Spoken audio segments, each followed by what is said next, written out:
noches, queridos hermanos. Buenas noches a todos los que están conectados desde aquí. Hay personas que están conectadas desde el Perú, desde Argentina.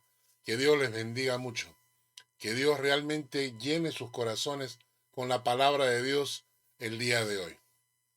Yo estaba preparando el material y después de preparar desde el versículo 1 hasta el versículo 6 del Evangelio de Juan, versículo 1 hasta el versículo 6, salieron 19 páginas escritas. 19 páginas escritas.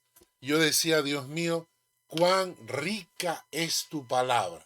De 6 versículos de la Biblia, 19 hojas escritas en la computadora. Y yo decía, Dios mío, realmente tu palabra es una bendición.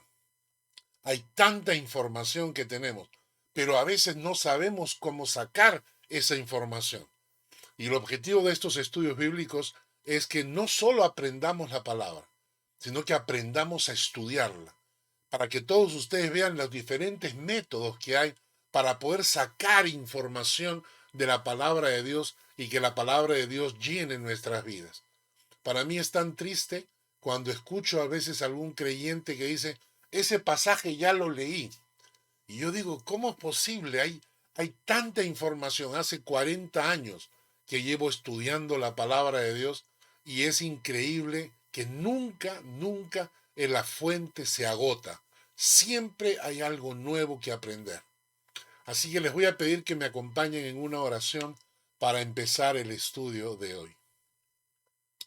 Señor, gracias por este estudio, gracias por tu palabra, gracias por la oportunidad de estudiar y aprender de ti, escudriñar las escrituras, porque en ellas tenemos vida.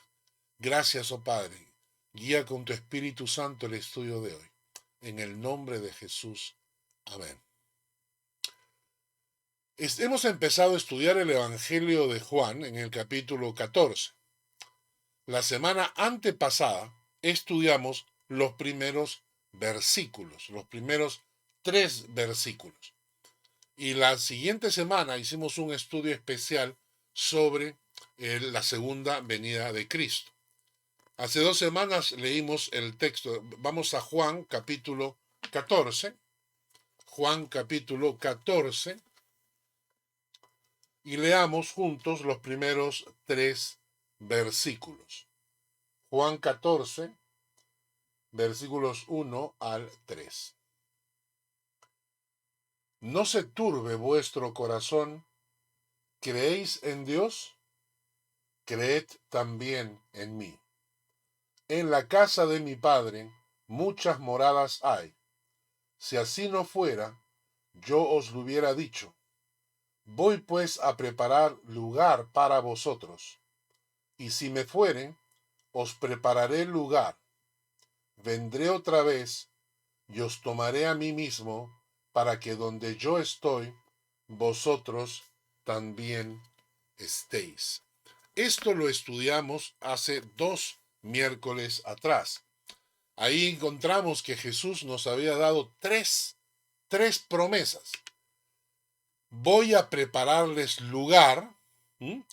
Voy a prepararles lugar porque Él está hablando a sus discípulos de que Él va de regreso, va de vuelta a casa de su Padre, a la casa de su Padre. No dice el cielo, no dice el paraíso, no dice el reino de Dios, lo menciona como familia. Voy de regreso a la casa del Padre, a la casa de mi Padre. Y cuando dice esto, voy de regreso a la casa de mi Padre, nos da 3 promesas. Primera, voy a prepararles lugar para ustedes. Segunda promesa, vendré otra vez. Y tercera promesa, os tomaré a mí mismo, para que donde yo esté, vosotros también estéis. Esa expresión, os tomaré a mí mismo, bien traducida, significa, voy a llevármelos conmigo. Tomar a alguien y llevártelo aparte, ¿no? Como cuando alguien, por ejemplo, estás en una reunión, en una fiesta, y entonces tú llegas y dices, y lo tomas a alguien y te lo llevas aparte. Esa es la expresión, os tomaré a mí mismo. Nos tomará y nos llevará aparte, ¿no? Y entonces aprendimos esas tres promesas de Dios. Va a prepararnos lugar, vendrá otra vez y nos tomará a sí mismo, nos llevará aparte para que donde Él está, nosotros también estemos. El día de hoy vamos a estudiar tres versículos más, desde el versículo 4 al versículo 6. Y esto me parece que es uno de los pasajes más conocidos, más repetidos, más memorizados y más interesantes del Nuevo Testamento. Juan 14, del versículo 4 al 6. Nos va a dar un versículo que todos en algún momento lo hemos dicho, pero ¿saben qué? No estoy seguro si todos entendemos exactamente todo lo que esto implica. Vamos a leerlo. Versículos 4 al 6. Y sabéis a dónde voy, y sabéis el camino. Le dijo Tomás, Señor, no sabemos a dónde vas. ¿Cómo pues podemos saber el camino? Y Jesús le dijo, yo soy el camino y la verdad y la vida. Nadie viene al Padre si no es por mí. Vamos a repetirlo. Y sabéis a dónde voy, y sabéis el camino. Y le dijo Tomás, Señor, no sabemos a dónde vas. ¿Cómo pues podemos saber el camino? Y Jesús le dijo, yo soy el camino y la verdad y la vida. Nadie viene al Padre si no es por mí. En los últimos meses que hemos estado estudiando el Evangelio de Juan, hemos aprendido que Jesús dio ciertas afirmaciones muy interesantes sobre sí mismo. Afirmaciones que en cierta manera eran un poco como soberbias, ¿no? Vamos a ver algunas de ellas. Por ejemplo, Jesús dice, yo soy el pan de vida. El que a mí viene nunca tendrá hambre, y el que en mí cree no tendrá sed jamás. Qué interesante expresión, qué interesante afirmación. En Juan 8:12 dice Jesús, yo soy la luz del mundo. El que me sigue no andará en tinieblas, sino que tendrá la luz de la vida. Jesús no dice que Él trajo la luz del mundo. Jesús no dice que Él alumbra. Jesús dice que Él es la luz del mundo. En Juan 8:58 dice, antes que Abraham fuese, yo soy. Antes que Abraham, quien vivió 2000 años antes de Cristo, antes que Abraham existiera, yo ya existía, dice Jesús. En Juan 17, Jesús dice, yo soy la puerta de las ovejas. Juan 10:14 dice, yo soy el buen pastor. Y Juan 11:25, Jesús dice, yo soy la resurrección y la vida. Yo soy la resurrección y la vida. ¡Qué atrevido! ¡Qué atrevido! Jesús dijo cosas impresionantes y él dice que él es la personificación. Imagínense, yo soy la resurrección y la vida.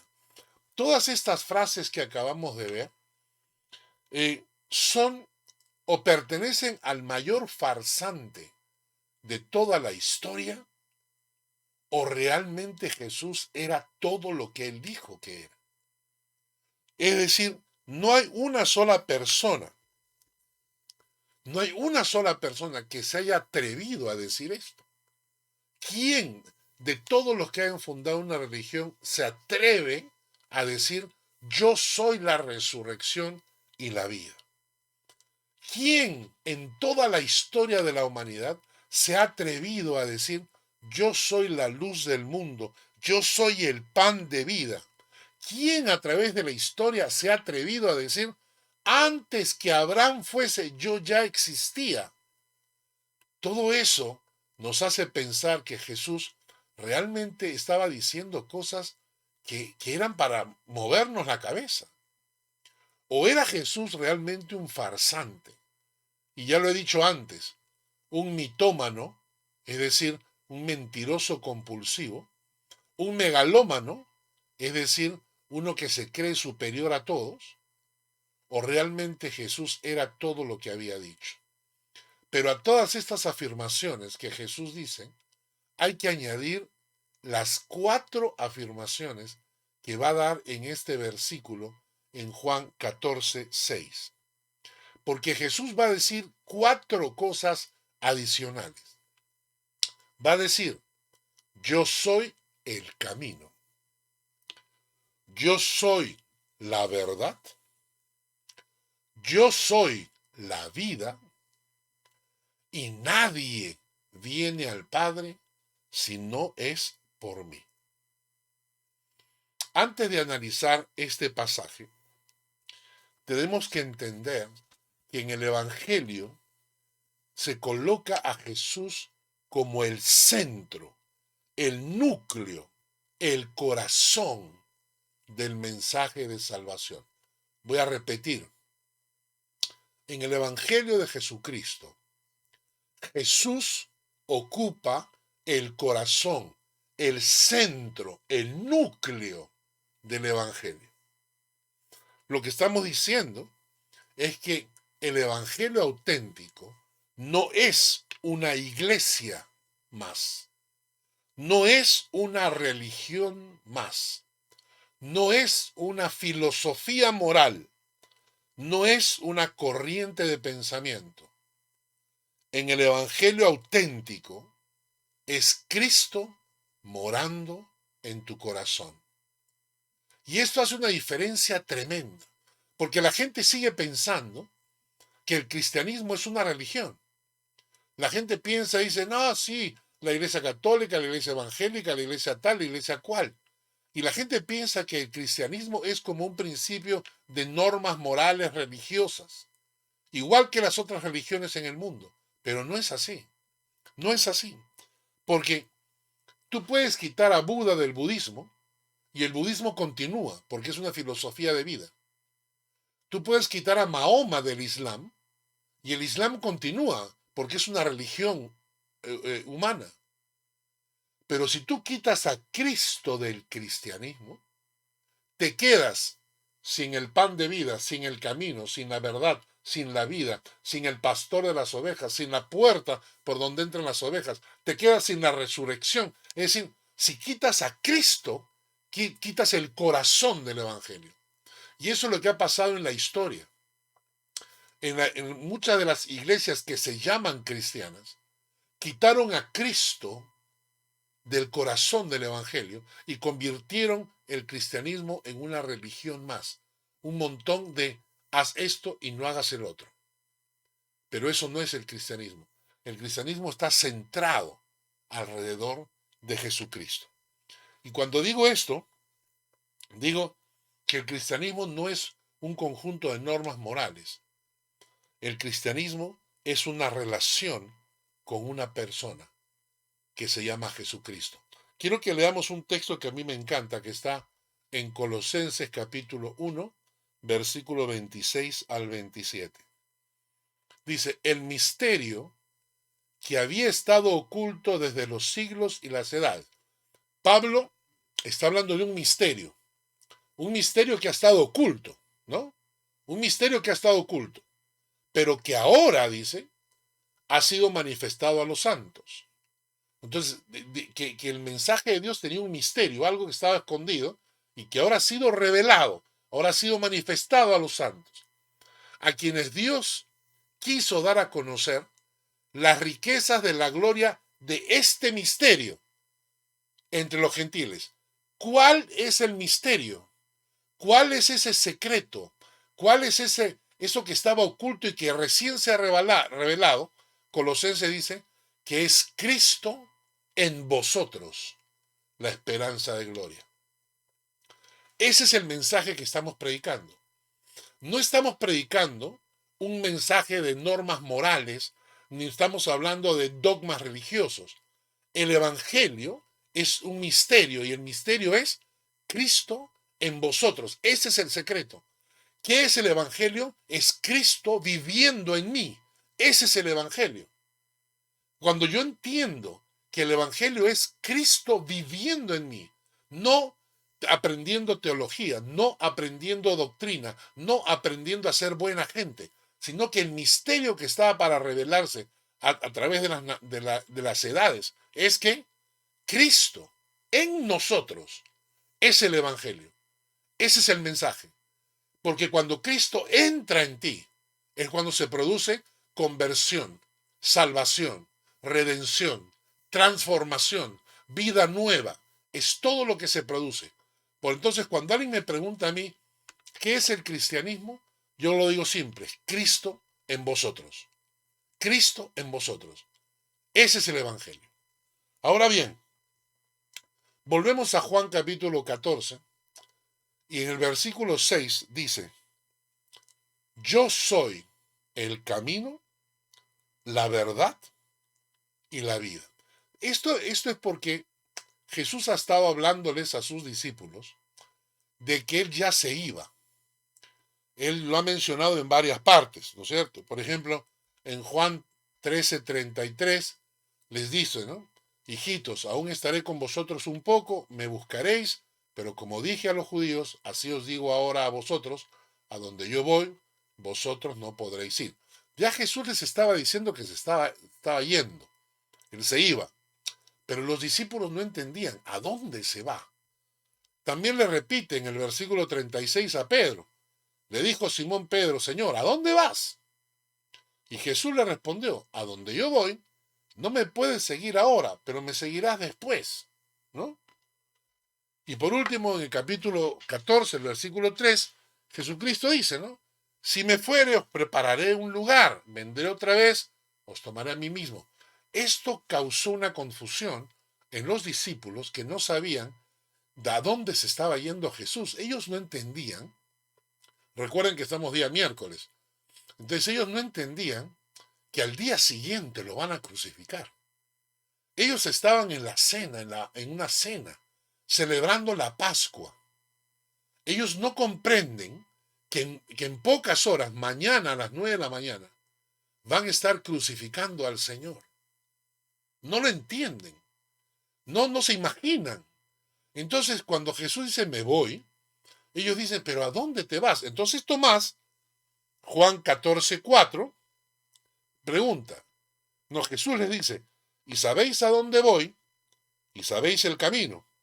Y Tomás, en el versículo 5, contesta, no sabemos a dónde vas, ¿cómo pues podemos saber el camino?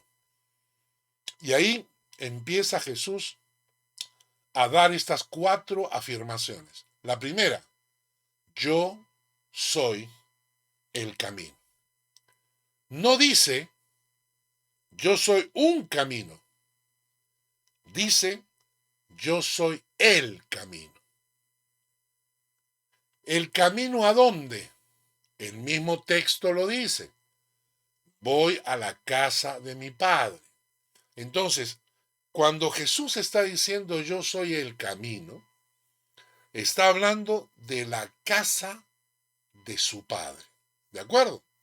Ahora, ¿qué significa esto? Lo que Jesús está diciendo es que para llegar a la casa del Padre, tienes que ir a través de Jesucristo. Que Jesucristo es el mediador, que Jesucristo es la conexión, que Jesucristo es la ruta, ¿no? Eso es lo que él está diciendo. Entonces, repetimos, el camino a la casa del Padre no es una religión, el camino a la casa del Padre no es una iglesia, el camino a la casa del Padre No es una filosofía moral. El camino a la casa del Padre es una persona que se llama Jesucristo. ¿Por qué? La pregunta. No puedo, mucha gente dice, Jesús dijo yo soy el camino, pero a veces la gente no entiende qué es lo que está diciendo. ¿Por qué dice Jesús que Él es el camino? Y se los voy a explicar con 7 puntos. ¿Mm? ¿Por qué? La pregunta, ¿por qué Jesús es el camino? ¿Ya? Punto 1. Y tomen nota de los versículos bíblicos. Punto 1. Dios es santo. ¿De acuerdo? El Salmo 99:9 nos dice, exaltad a Jehová nuestro Dios y postraos ante su santo monte, porque Jehová nuestro Dios es, ¿qué? Santo. Lo que significa que Dios es santo en esencia. La santidad es intrínseca a su naturaleza. Dios no puede dejar de ser santo, ni por ti, ni por mí, ni por nadie. Por ejemplo, yo nací, mi piel es de color trigueño. Yo soy trigueño. Mido 1,88 m. Lo más que me puedan pedir, no importa cuánto pueda yo amar a mis hijos, no puedo dejar de ser trigueño. No puedo dejar de medir 1,88 m. Yo, genéticamente, ¿no? Genéticamente mis hormonas son masculinas. Yo soy un XY. Yo puedo hacer lo que quiera con mi cuerpo y voy a seguir siendo XY. Yo no puedo dejar de ser lo que soy. Y Dios es santo. Dios no puede dejar de ser santo ni por ti ni por nadie. Por lo tanto, no puede tener contacto con nadie ni nada que no sea absolutamente santo. Punto 1. Punto 2. El hombre es pecador. Eclesiastés 7:20, ese versículo conocido que dice, ciertamente no hay hombre justo en la tierra que haga el bien y nunca peque. Ciertamente no hay hombre justo en la tierra que haga el bien y nunca peque. El hombre por naturaleza disfruta del pecado, es atraído del pecado porque es esclavo del pecado. Y aunque el hombre intente ser bondadoso, aunque el hombre intente ser moralista, siempre va a aflorar el egoísmo, la envidia, la codicia, etc. Entonces, punto 3. Por lo tanto, es imposible que un hombre pecador pueda llegar a tener acceso a la presencia de un Dios santo. Lo repito, si Dios es santo y el hombre es pecador, entonces es imposible que un hombre pecador pueda de alguna manera llegar a tener acceso a la presencia de un Dios santo. Primera de Corintios 6:9-10 nos dice, ¿no sabéis que los injustos no heredarán el reino de Dios? No erréis, ni los fornicarios, ni los idólatras, ni los adúlteros, ni los afeminados, ni los que se echan con varones, ni los ladrones, ni los avaros, ni los borrachos, ni los maldicientes, ni los estafadores heredarán el reino de Dios. ¿De acuerdo? Hasta ahorita vamos a repetir. Punto 1, Dios es santo. Punto 2, el hombre es pecador. Punto 3, es imposible que un hombre pecador pueda tener acceso a la presencia de un Dios absolutamente santo. Hasta ahí estamos claros, ¿no? Punto 4, la naturaleza santa de Dios exige la muerte y la extinción de todo hombre pecador. La naturaleza santa de Dios exige la muerte y la extinción de todo hombre pecador, porque muerto el perro, se acabó la rabia. Muerto el pecador, se acabó el pecado. ¿Mm?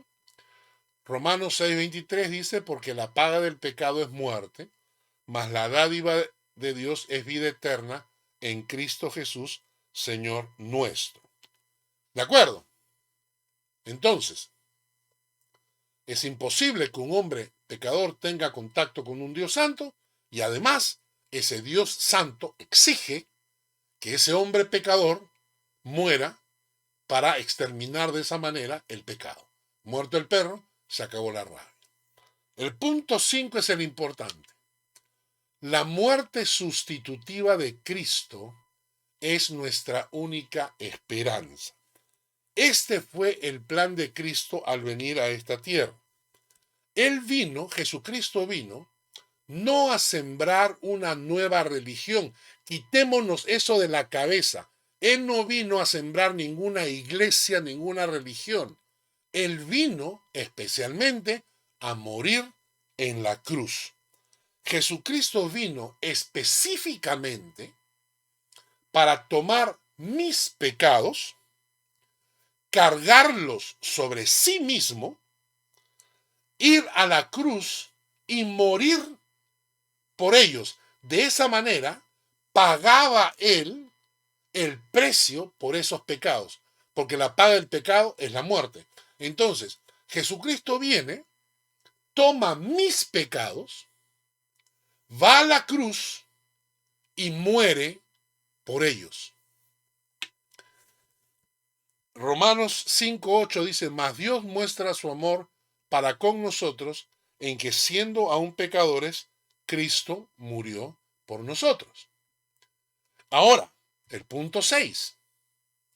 La muerte de Cristo en la cruz lo capacita para ofrecerte el perdón de tus pecados y darte acceso a la presencia del Padre. Porque el momento en que Jesucristo perdona y borra tus pecados, entonces te conviertes en una persona que ahora sí puede tener acceso a un Dios santo. Es decir, en el momento en que Cristo carga tus pecados y te quita esos pecados a ti y los carga Él sobre sus hombros, en ese momento te está liberando de aquella barrera que te separa de Dios. Entonces la muerte de Cristo en la cruz lo capacita a Cristo para quitar tus pecados, borrar tus pecados y dejarte limpio para que ahora sí puedas tener acceso al Padre, que es santo. ¿Entiendes?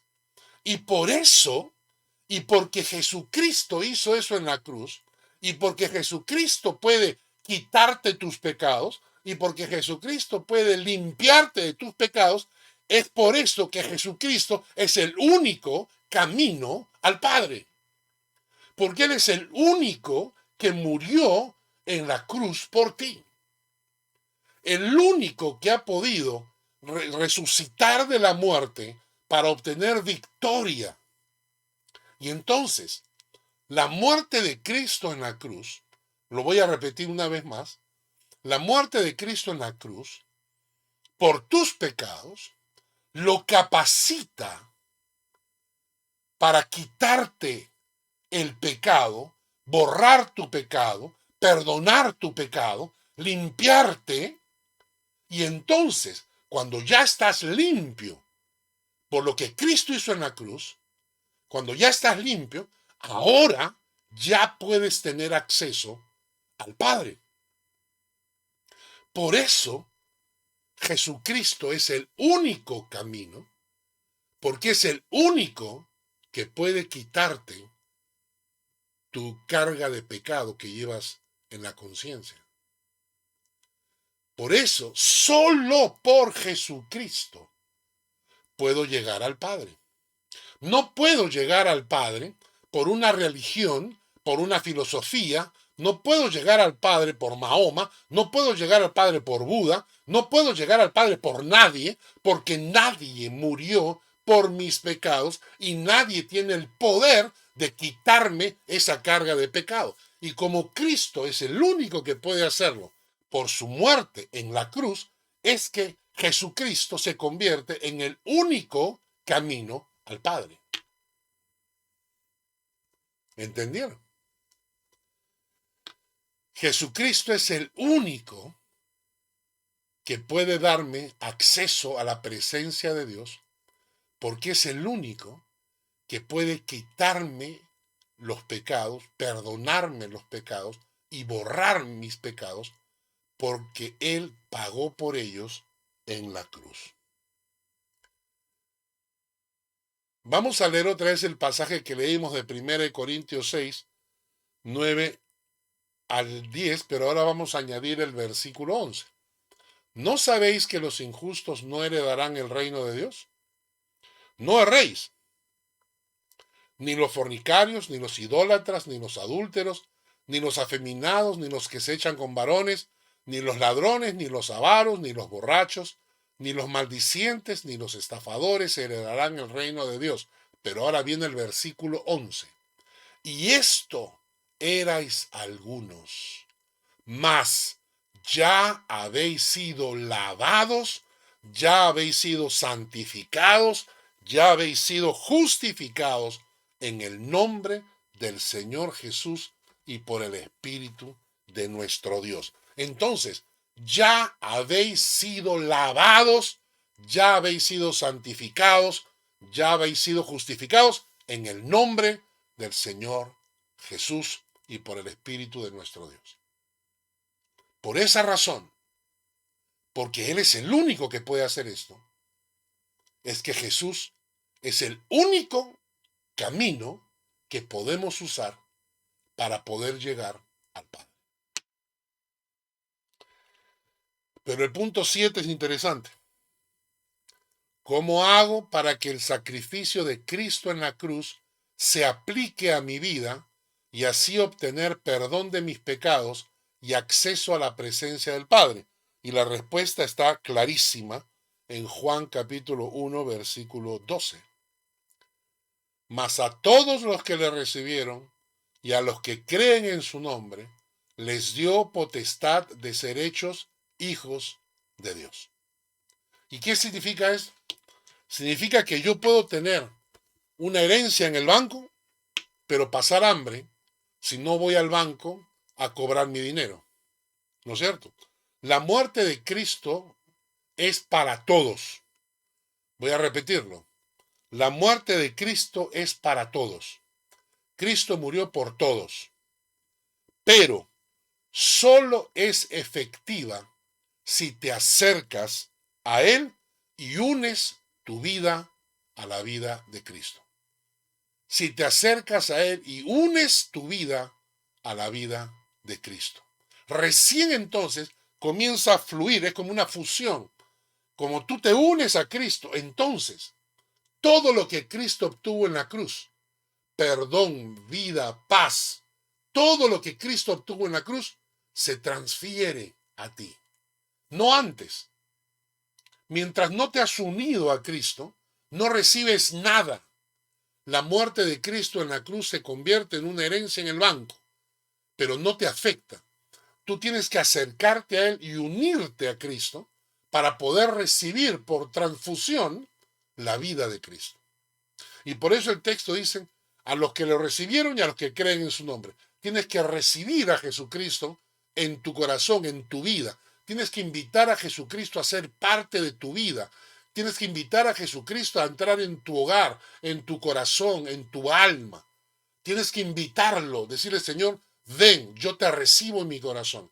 Y tienes que creer, tienes que confiar, tienes que depositar tu corazón, tu vida en las manos de Él. Quizás tú que estás escuchando no lo has hecho antes, pero lo haces por medio de una oración. Una oración simple. Te vas al Señor, te arrodillas delante del Señor y le dices, Señor, límpiame mis pecados. Entra en mi vida, te recibo en mi vida como mi Señor y mi Salvador. creo en ti, creo en lo que tú hiciste en la cruz. Toma mi vida y quiero a partir de ahora ser uno contigo. Esa es una oración. Si tú quieres hacerlo, si Dios te ha hablado en este momento, busca un momento a solas. Y a solas habla con Dios y díselo con tus palabras. Dile, Señor, yo te recibo. Señor, yo quiero que entres a mi corazón. Yo quiero que entres en mi alma. Yo quiero que entres en mi familia. Quiero que entres en mi casa. Yo quiero que vengas y que tú y yo lleguemos a ser uno, unidos. Díselo. Díselo al Señor para que llegues a conocerlo. ¿Y para qué? Porque entonces Jesucristo se convierte en tu camino al Padre. A través de Jesucristo, Él te perdona, te limpia, te lava, te borra de tus pecados y ahora tienes acceso al Padre. Por eso Jesucristo es el único camino al Padre. Pero Jesucristo añade y dice, yo soy la verdad. Esto es interesante. Yo soy la verdad. ¿Qué es la verdad? La verdad es la realidad de las cosas. Es decir, lo contrario a la verdad es lo falso, la mentira. Existe una verdad. Existe una verdad absoluta. Hay una creencia generalizada que dice que no hay verdad, que solo existe mi verdad, que todo depende de los ojos con que lo mires. La gente dice que existe una verdad relativa, y esto es mentira. Esta verdad, este concepto de la verdad relativa empezó en el huerto del Edén. Mandó Jehová Dios al hombre diciendo, de todo árbol del huerto podrás comer, mas del árbol de la ciencia del bien y del mal no comerás, porque el día que de él comieres, ciertamente morirás. Entonces la serpiente le dijo a la mujer, no moriréis, sino que sabe Dios que el día que comáis de él serán abiertos vuestros ojos y seréis como Dios, sabiendo el bien y el mal. Entonces, ¿qué pasó? El hombre se sintió atraído con la posibilidad de ser como Dios, ¿no? Entonces dice, porque la serpiente le dijo eso, seréis como Dios, sabiendo el bien y el mal. Y entonces el hombre, creyendo que podía ser como Dios, fue seducido por la serpiente y comieron del huerto prohibido, del fruto prohibido. Y lo interesante es que desde entonces el hombre le dio la espalda a Dios y el hombre se cree con el derecho de definir qué es lo bueno y lo malo. Porque el hombre cree que sabe lo que es el bien y el mal. Por eso fue el resultado de comer del fruto prohibido. El hombre cree que él puede determinar lo que es bueno y lo que es malo. Y de ahí viene el concepto de lo relativo. Pero la Biblia dice, hay de los que a lo malo dicen bueno y a lo bueno malo, porque hacen de la luz tinieblas y de las tinieblas luz, que ponen lo amargo por dulce y lo dulce por amargo. Porque el hombre, en su verdad relativa, establece como bueno lo que a él se le antoja, lo que a él le gusta. Y eso es lo que estamos viviendo hoy en día en nuestras sociedades. Nuestras sociedades nos están vendiendo cosas tan absurdas, tan ridículas, ¿no? Como que hay que respetar, porque él tiene 60 años, pero se cree una niña de 6. Y como él se cree una niña de 6, entonces hay que respetarlo. Eso es lo que nos están vendiendo hoy en día en la sociedad. Un hombre que se cree mujer, y entonces, bueno, se cree mujer, pues entonces es mujer. Y una mujer que se cree hombre, bueno, entonces es hombre. Entonces lo que tú creas, eso es lo que yo me creo rey, entonces soy rey. Entonces eso tan absurdo y tan ridículo ha llegado a saturar nuestra sociedad. Es cuando la gente cree que existe una verdad relativa, cuando en realidad hay una verdad absoluta y es la verdad de Dios. Los hombres, por medio de este jueguito de palabras, han comenzado a establecer que lo malo es bueno y lo bueno es malo. Dice, por ejemplo, el texto, Dejadlos, son ciegos guías de ciegos. Y si el ciego guiara al ciego, ambos caerán en el hoyo, ¿no? Y un texto más dice, cambiaron la verdad de Dios por la mentira.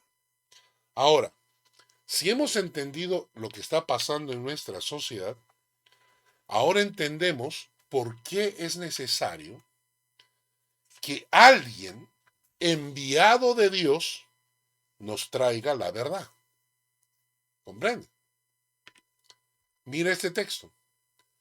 Pues la ley por medio de Moisés fue dada, pero la gracia y la verdad vinieron por medio de Jesucristo. ¿Qué significa eso? Que el hombre creó sus verdades relativas, pero Dios tenía que mandar a alguien para decirnos cuál es la verdad absoluta.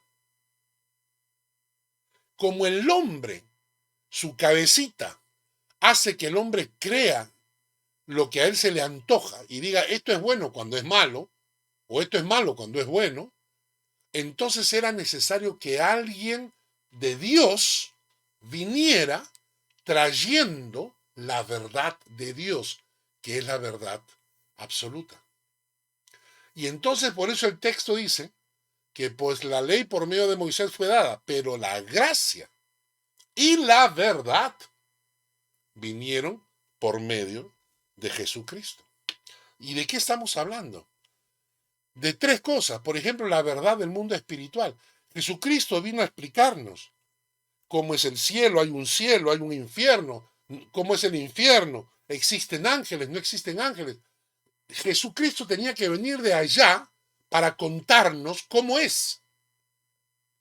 Porque no hay ningún ser humano que haya estado allá y que haya regresado.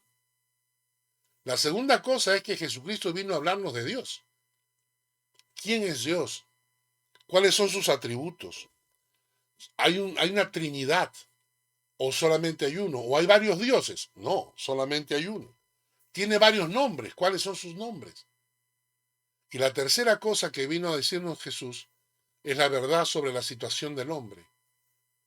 Su pecado, su necesidad de arrepentimiento, la redención, el evangelio de salvación, los principios morales que deben regir la vida de los hombres para vivir en armonía con Dios y con la creación.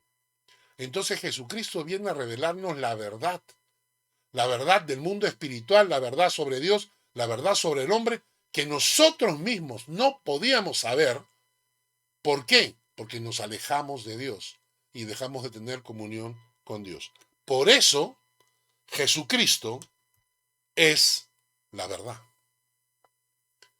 Jesucristo vino desde el cielo para revelarnos la verdad de las cosas. Por eso Jesucristo es la verdad. Hasta ahora hemos visto que Jesucristo se convierte en el único camino a Dios, porque es el único que puede limpiarte tus pecados, borrar tus pecados y abrirte el camino al Padre.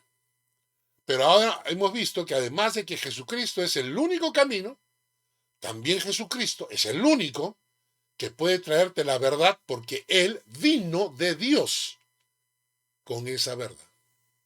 ¿Mm? Tercero, Jesucristo dice, yo soy la vida. Y esto me encanta a mí. Este texto de Hechos de los Apóstoles. El Dios de Abraham, de Isaac y de Jacob, el Dios de nuestros padres, ha glorificado a su Hijo Jesús, a quien vosotros entregasteis y negasteis delante de Pilatos, cuando éste había resuelto ponerle en libertad. Mas vosotros negasteis al santo y al justo, y pedisteis que se os diese a un homicida, Barrabás, y matasteis al autor de la vida, a quien Dios ha resucitado de los muertos, de lo cual nosotros somos testigos. Me encanta esta expresión porque Jesucristo es presentado como el autor de la vida. El autor de la vida. Y todos nosotros tenemos tres tipos de vida. Es decir, experimentamos tres tipos de vida, o mejor dicho, usamos el término vida para explicar tres conceptos. La vida biológica, cuando naces, biológicamente, entonces a eso se le llama vivir, porque has nacido, respiras, comes, creces, eso es vida. La segunda cosa es tu experiencia terrenal, cuando dices yo disfruto de la vida, ¿no? Esa es tu vida y tu experiencia terrenal. Y la tercera cosa es tu trascendencia eterna, cuando dices la vida no se termina acá, mueres y empieza tu eternidad. Y interesante porque Jesús, el autor de la vida, es el autor de estas tres vidas también. En la vida biológica, Job 33:4 dice, el Espíritu de Dios me hizo, el soplo del Omnipotente me dio vida. Entonces la vida biológica viene de Dios. La vida con tu experiencia terrenal, Juan 10:10, el ladrón no viene sino para hurtar, matar y destruir. Yo he venido para que tengan vida y para que la tengan en abundancia. Dios quiere que disfrutes tu vida por esta tierra. Y tres, tu vida con trascendencia eterna. De cierto os digo que el que oye mi palabra y cree al que me envió, tiene vida eterna y no vendrá condenación, mas ha pasado de muerte a vida. ¿Qué significa esto? Que Jesús es el que te da la vida en cualquiera de las tres circunstancias. En Él encuentras la vida. Hay un texto en Juan, en el capítulo 1, que dice, en Él estaba la vida, y la vida era la luz de los hombres. La luz en las tinieblas resplandece. En Él estaba la vida, dice el texto. No es que encuentras la vida en los placeres de la vida, no encuentras la vida en el dinero, no encuentras la vida en el mundo, encuentras la vida en Él. Porque en Él está escondida la vida, tanto biológica, existencial y eterna. Repito, en Cristo está escondida la vida biológica, porque Él te da el soplo de vida, tu vida existencial en esta tierra y tu vida eterna. Las tres están escondidas en Dios, en Jesucristo. Y por eso Jesucristo es el camino, la verdad y la vida. Y si Jesucristo es el único camino que puede llevarte a Dios, y si Jesucristo es el único que ha venido del Padre a revelarnos la verdad que nosotros como seres humanos no conocemos, y si Jesucristo es el poseedor, el autor de la vida, por eso el texto dice, yo soy el camino, yo soy la verdad y yo soy la vida, la lógica termina diciéndote, nadie viene al Padre si no es por mí. Es lógico. Nadie podría llegar al Padre si no es a través de Jesucristo, que es el único camino, la única verdad y el único que puede darte la vida. Por eso en Hechos 4:12 dice, en ningún otro hay salvación, porque no hay otro nombre bajo el cielo dado a los hombres en que podamos ser salvos. Y la pregunta es esto, ¿es que esto significa exclusivismo? Porque cuando tú hablas de esto, inmediatamente la gente va a reaccionar y va a decir, ay, mira, se creen los únicos dueños de la verdad. Y no es así. No es que sea un exclusivista o uno sea dueño de la verdad absoluta. Lo que pasa es que cuando hay una sola cosa, hay una sola, es la realidad. Si tú me preguntas cuántas esposas tengo, te voy a decir una. Y no estoy exagerando ni estoy creyéndome nada. Te digo la verdad. Tengo una sola, no tengo más. Si me preguntas cuántos hijos tengo, tengo dos, no tengo más. No es que sea egoísta y no reconozca a mis otros hijos. No, pues, no tengo más, simplemente tengo dos. Si me preguntas cuántas puertas de entrada tiene mi departamento, tiene una puerta, pues, no tiene más, tiene una puerta. No me creo el dueño de la verdad por decirte eso. Tiene una puerta. Y cuando me preguntas cuántos caminos me llevan a Dios, te digo solo uno, porque solo Jesús murió por ti en la cruz. Si me preguntas cuántas verdades hay, si la verdad es relativa, te digo no, hay solamente una, y es Jesucristo porque es el único que vino del Padre, ya está. Y si, ¿quién me puede dar vida? Solo Cristo, pues, porque es el autor de la vida. Entonces no es que me crea el dueño de la verdad ni nada. Te estoy diciendo lo que es real. Solo hay un camino a la presencia de Dios. Quisiera decirte que no. Quisiera decirte que hay más.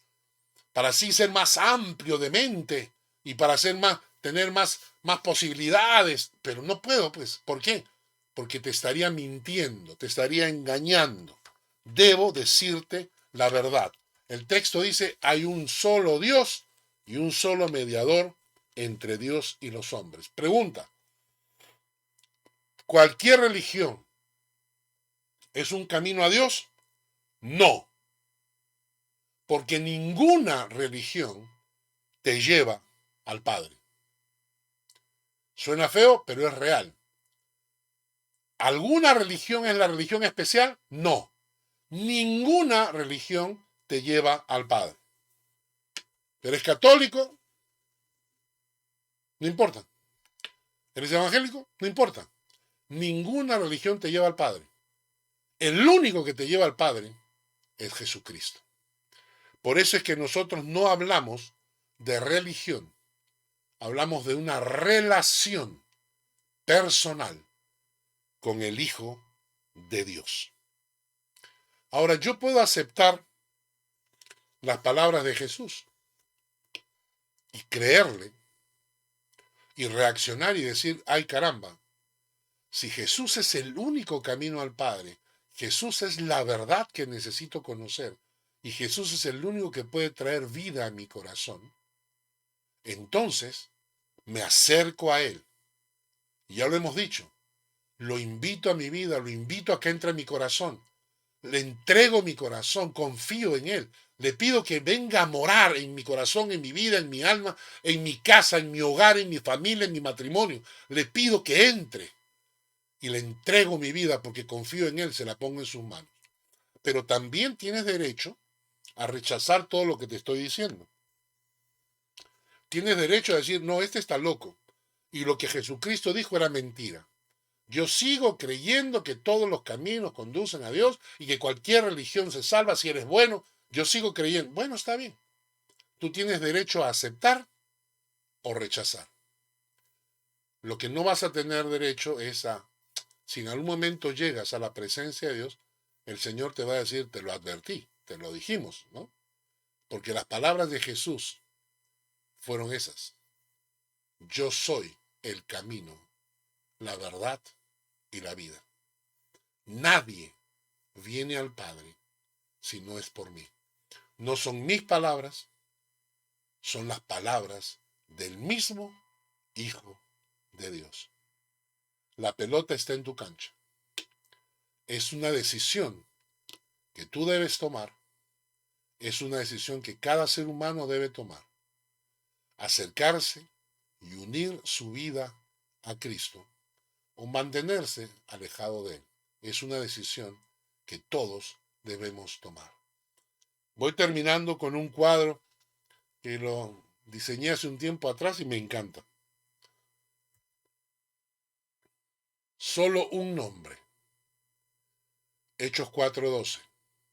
En ningún otro hay salvación, porque no hay otro nombre bajo el cielo dado a los hombres en que podamos ser salvos.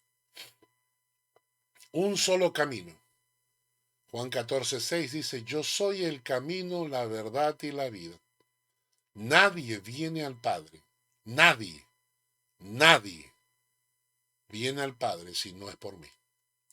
Un solo mediador. 1 Timoteo 2:5.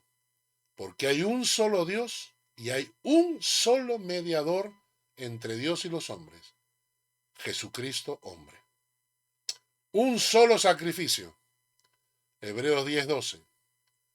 Pero Cristo, habiendo ofrecido una vez para siempre un solo sacrificio por los pecados, se ha sentado a la diestra de Dios.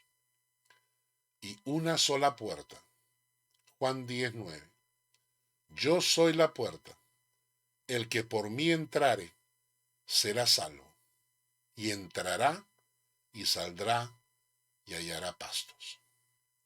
Queridos hermanos y queridos amigos, ahora hemos comprendido la importancia y la profundidad de este versículo. Yo soy el camino, la verdad y la vida. Nadie viene al Padre si no es por mí. Que Dios bendiga su palabra. Acompáñenme en una oración final. Gracias, Dios, por tu palabra, por tu enseñanza. Permite que esto que hemos aprendido hoy edifique nuestras vidas y que sea de bendición para otros. Usa este mensaje, llévalo tú, que las personas que tienen que escucharlo lo escuchen. Sé tú y tu Espíritu Santo el que haga que esta palabra llegue a esos corazones.